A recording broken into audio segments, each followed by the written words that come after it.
সুমনা কাকি, ও সুমনা কাকি, তুমি কি রান্না করছো গো? গন্ধে তো বাড়িঘর ভরে গেছে। আরে ময়না মা, তুই এসেছিস? আয় এখানে বস। আমি তো রান্না করছিলাম খাসির মাংস। আহা গো, কতদিন ধরে খাসির মাংস খাইনি। আর তোমার রান্নার কথা তো শুনেই তো খেতে মন চাইছে। তাই নাকি রে?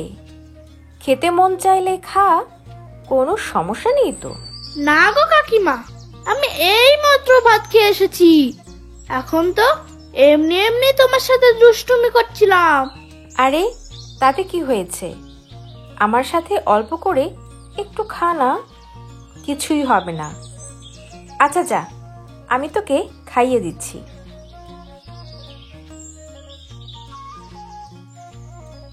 তুমি কত ভালো গো কাকিমা। তাই নাকি রে? তুইও তো অনেক ভালো আর মিষ্টি মেয়ে রে ময়না। কি খবর? তোমরা খাওয়া দাওয়া করছো নাকি? হ্যাঁ, এই তো আমি আর ময়না মিলে খাচ্ছিলাম। তুমি এসে গেছো? আচ্ছা ঠিক আছে, এখন হাত মুখ ধুয়ে এসো, আমি তোমার খাবার দিচ্ছি। আজকে খাসির মাংসের সাথে আর কি রান্না করেছো? খাসির মাংস করেছি আর কাঁচা কলার ভর্তা করেছি। খাবে তো? হ্যাঁ হ্যাঁ, খাবো না কেন, দুটোই তো আমার খুব প্রিয় খাবার। আচ্ছা ঠিক আছে, তুমি তাহলে আমার খাবার প্রস্তুত করো, আমি কলপাড়ে গিয়ে মুখ হাত পা ধুয়ে আসছি।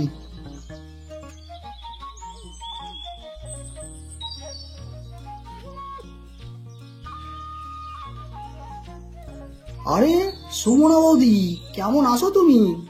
আরে সুবল যে, তুমি কোথায় যাচ্ছ সকাল সকাল? কোথায় আর যাবো বলো তো, আমার তো প্রতিদিন সকাল সকাল একটাই কাজ থাকে, পত্রিকা অফিস থেকে পত্রিকা নিয়ে গ্রামের সব ঘরে ঘরে দিয়ে আসা, আর মাসের শেষ হলে টাকা সংগ্রহ করে আবার অফিসে জমা দেওয়া। হ্যাঁ সুবল, তুমি তো খুব ভালো একটা চাকরি জোগাড় করে ফেলেছো। ভালো আর কই বৌদি, বেতন করি তো আর তেমন পাই না, ঘর সংসার নিয়ে চলতে তো ভীষণ কষ্ট হয় গো। তাই নাকি? বেতন বুঝি খুব কম দেয় তোমাকে? হ্যাঁ গো বৌদি, খুবই কম দেয়, আমাকে তো খুব হিমশিম খেতে হয় সব সংসার চালাতে। তার উপরে দেখো, বাজারে গেলে তো সবকিছু একদম আগুনের মতো দাম, শুধুমাত্র শাকসবজি খেয়েই তো বেঁচে আছি, মাছ মাংস তো আর কখনো চোখে দেখতেই পাই না, তারপরেও সংসারে কোনো রকমের সচ্ছলতা নেই। আহারে, সত্যি শুনে খুব খারাপ লাগলো সুবল। আচ্ছা, তুমি কি সকালের খাবার খেয়েছো? না বৌদি, আজ কিছু না খেয়েই ঘর থেকে বের হয়ে গেছি, দেখি রাস্তায় যদি কিছু পাই খেয়ে নেব। আচ্ছা ভাই, তুমি এক কাজ করো, আমার সাথে ঘরে চলো, একটু ভাত খেয়ে যাবে। না না বৌদি, তুমি কি বলছো, আমি বরং বাইরে থেকে খেয়ে নেব। আমি যখন তোমাকে বলেছি খেতে, তখন চলো না ভাই, এমন করো কেন? আমি তোমার পাড়া প্রতিবেশী, আর অবশ্যই তোমার আপনজন। একজনের বিপদে আমরা আরেকজন এগিয়ে যাব, এটাই তো খুব স্বাভাবিক, তাই না? গতকালকে খাসির মাংস রান্না করেছিলাম, হাঁড়িতে একটু আছে, ওটাই আমি গরম করে দিচ্ছি, তুমি খেয়ে নাও। আচ্ছা, এত করে যখন বলছো, চলো তাহলে চলো।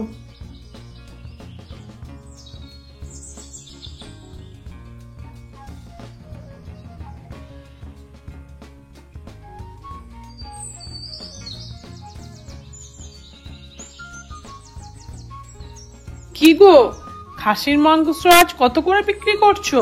কেনা যাবে তো, নাকি খালি হাতেই বাড়ি ফিরতে হবে? ছায়া দিদি, খাসির মাংস আজকে 1 কিলোর দাম পড়বে 600 টাকা গো। হায় হায়, কি বলো? আজকে আবার হঠাৎ করে তো দাম বেড়ে গেল নাকি? ওই দিন না শুনলাম 400 টাকা করেছিল। দিদি, বাজারে মাংসের দাম যখন যেমন থাকে, আমি তো আপনাদের কাছে সেইভাবেই দাম রাখি, আমাকেও তো খাসি কিনতে হয়, তাই নয় কি? তাহলে আমাকে বরং তুমি 1 কিলো মাংসই দাও। আর দাম যেহেতু বেড়ে যাচ্ছে, তাহলে তো আর এত বেশি খেতে পারবো না। তাছাড়া শুধু খাসির মাংস কিনে নিলেই তো আর হবে না, সাথে করে তো আবার বাজার সবকিছুই করে নিয়ে যেতে হবে। আর সব টাকা তোমার দোকানে শেষ করতে তো আর পারবো না। যদিও ইচ্ছে ছিল দাম যদি একটু কম হতো তাহলে 3-4 কিলো মাংস কিনতাম। তা দাদা তো অনেক দিন ধরে এই বাজারে আসে না ছায়া দিদি, কি হয়েছে? দাদা অসুস্থ নাকি? হ্যাঁ গো, তোমার দাদা একটু অসুস্থ, কিছুদিন ধরে শরীরটা খারাপ করেছে, এই জন্য এই কটা দিন আমাকেই বাজার হাট করতে হচ্ছে। ঠিক আছে দিদি, আবার আসবে।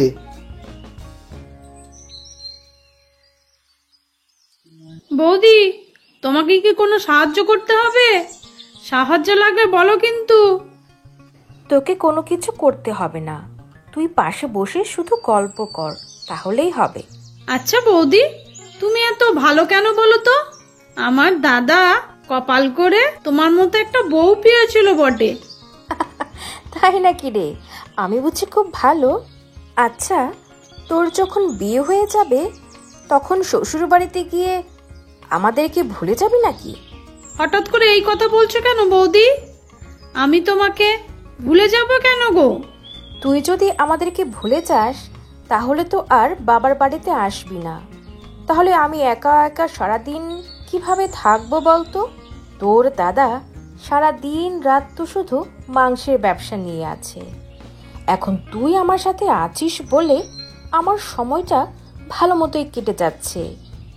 কিন্তু তোর যখন বিয়ে হয়ে যাবে, তুই যখন শ্বশুর বাড়িতে চলে যাবি, তখন আমার অবস্থাটা কি হবে ভেবে দেখেছিস? ও আচ্ছা, তুমি এই চিন্তা করছো? শোনো বৌদি, সেটা নিয়ে তুমি ভেবো না। তোমাদের ঘরে যখন ছেলেপুলে আসবে তখন দেখবে আমার কথা মোটেও মনে পড়বে না। কি যে তুই বলিস না শ্যামা।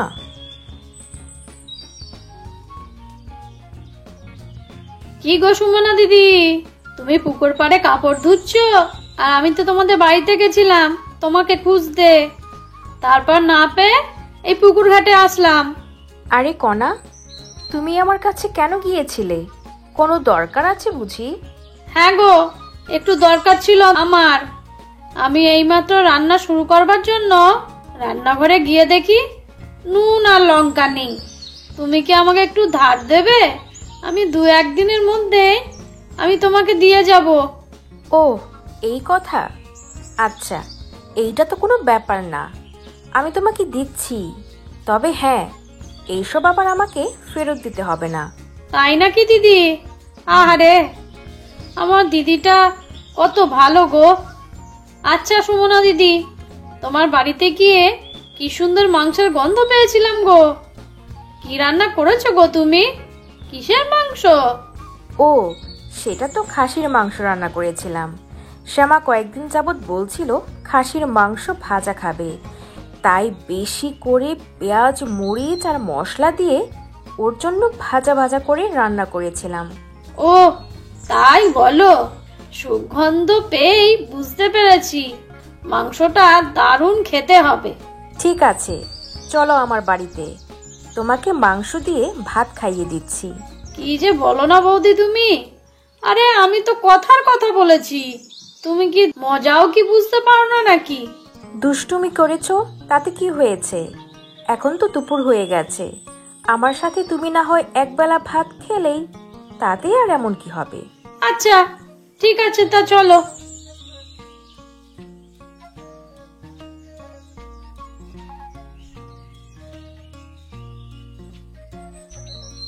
বৌদি, তুমি কিছু মনে করো না, তোমার এই স্বভাবটা কিন্তু আমার একদম ভালো লাগছে না। যত দিন যাচ্ছে ততই তুমি আরো বেশি এই ধরনের কাজে অভ্যস্ত হয়ে যাচ্ছ। কি বলছিস রে শ্যামা? কোন কাজের কথা বলছিস? কেন বৌদি, তুমি বুঝতে পারছো না? লোকজন কারণে অকারণে তোমাকে ঠকিয়ে তাদের নিজেদের স্বার্থ সিদ্ধি করতে ব্যস্ত হয়ে পড়েছে। তুমি খুব ভালো আর খুব সহজ সরল গো, কিন্তু তোমার এই সহজ সরলতার সুযোগ নিয়ে অনেকেই তো তাদের স্বার্থ উদ্ধার করছে। হ্যাঁ, জিনিসটা আমিও খেয়াল করেছি। শোনো সুমনা, আমি অনেক কষ্ট করে ব্যবসা দাঁড় করানোর চেষ্টা করছি, কিন্তু তুমি যদি এভাবে সব কিছু দান করে দাও, তাহলে তো আমার খুব লোকসান হয়ে যাবে। আমাকে তো কেউ কখনো কোনোদিন সাহায্য করেনি কোনো কাজে। আমি আজ এই পর্যন্ত এসেছি শুধুমাত্র নিজের ওপর বিশ্বাস রেখে, সততা আর পরিশ্রমের জোরে। কিন্তু তুমি যদি এভাবে লোকেদের কারণে অকারণে সব কিছু দান করতে থাকো, তাহলে তো আমার জন্য সেটা খুব খারাপ হবে। তোমরা সকলে মিলে অকারণে আমাকে দোষারোপ করছো কেন? উপরওয়ালা আমাদেরকে একটু ভালো রেখেছে অন্যদের থেকে। তাহলে আমি যদি লোকদেরকে একটু সাহায্য সহযোগিতা করি, তাতে এমন কি ক্ষতি হয়ে যায় বলো তো? মোটেও একটু সাহায্য করছো না, তুমি তো অনেক সাহায্য করছো। যার সাহায্য প্রয়োজন তাকেও করছো, আর যার প্রয়োজন নেই তুমি তাকেও করছো। গায়ের সবাই বুঝে গেছে তুমি অনেক নরম মনের একটা মানুষ, তাই তোমাকে তারা প্রত্যেক দিন ঠকাচ্ছে। এই দেখো না, আজকে খাসির মাংস তোমাকে আমি বলেছিলাম ভাজা করতে, তুমি আমার জন্য অল্প একটু মাংস ভাজা করেছিলে, কিন্তু কণা বৌদি যেই আসলো তুমি পুরোটা খাসির মাংস তাকে দিয়ে দিলে, আর সেও সুন্দর করে খেয়ে গেল, আবার সঙ্গে করে বাড়িতেও নিয়ে গেল। আর সে তো জানতো যে তুমি আমার জন্য রান্না করেছিলে, তাহলে আমার জন্য একটু কি রাখা উচিত ছিল না তার? তুমি বলার সাথে সাথেই তাকে কি সব নিয়ে চলে যেতে হবে আমাদের বাড়িতে? সে তো খেয়ে গেছে, আর তাদের বাড়িতে মাংস নিয়ে যাবার কি দরকার ছিল বলো তো? আমি সবাইকে ভালোবাসি, আমার বিশ্বাস সবাই আমাকেও ভালোবাসে। তাদের দুর্দিনে, তাদের অসময়ে আমি যেভাবে তাদের পাশে দাঁড়াই, তারাও একসময় দেখবে আমার পাশে ঠিক দাঁড়াবে। সকলকে এইভাবে বিশ্বাস করা ঠিক নয় সুমনা। তুমি এক সময় বিপদে পড়লে দেখবে আর কেউ পাশে দাঁড়াচ্ছে না। যাদের সত্যি সত্যি সাহায্যের দরকার শুধু তাদেরকেই তুমি সাহায্য করো, তাতে তো আমাদের কোনো আপত্তি নেই। আচ্ছা, বুঝতে পেরেছি। তোমরা দুই ভাই বোন মিলে আজকে আমার সাথে ঝগড়া করতে এসেছো। ঠিক আছে, আমি আর কখনো কাউকে কিছু দান করব না। তোমাদের সংসার তোমাদেরই থাকুক, আমি গেলাম। আমি তোমাদের কথা না শুনে আসলেই অনেক ভুল করেছি। আমি সবাইকে তো মন থেকেই ভালোবাসতাম, তাই আমি ভাবতাম সবাই হয়তো আমাকেও সেভাবেই ভালোবাসে। তবে আজকে এই বিপদে না পড়লে আমি হয়তো সেটা কোনো দিনও অনুধাবন করতে পারতাম না। আমি সেটা বুঝতে পেরেছি রে শ্যামা। আমি আসলে তোদের সাথে অযথাই রাগারাগি করতাম। আমি সত্যি খুবই দুঃখিত। তুমি এভাবে বলো না, আমি আর দাদা তো তোমাকে খুব ভালো করেই চিনি। আচ্ছা বৌদি, তুমি একটুখানি অপেক্ষা করো, আমি বরং কালো জিরে দিয়ে একটা ভর্তা তৈরি করি, আর থানকুনি পাতারও ভর্তা করি, আর এই দুটো ভর্তা দিয়ে ভাত খেলে দেখবে তোমার মুখে রুচি ফিরে আসবে। তারপর ওষুধ খেয়ে তুমি খুব তাড়াতাড়ি সুস্থ হয়ে যাবে। তোমাকে এরকম ভাবে শুয়ে থাকতে দেখলে আমাদের কি ভালো লাগে তুমি বলো তো?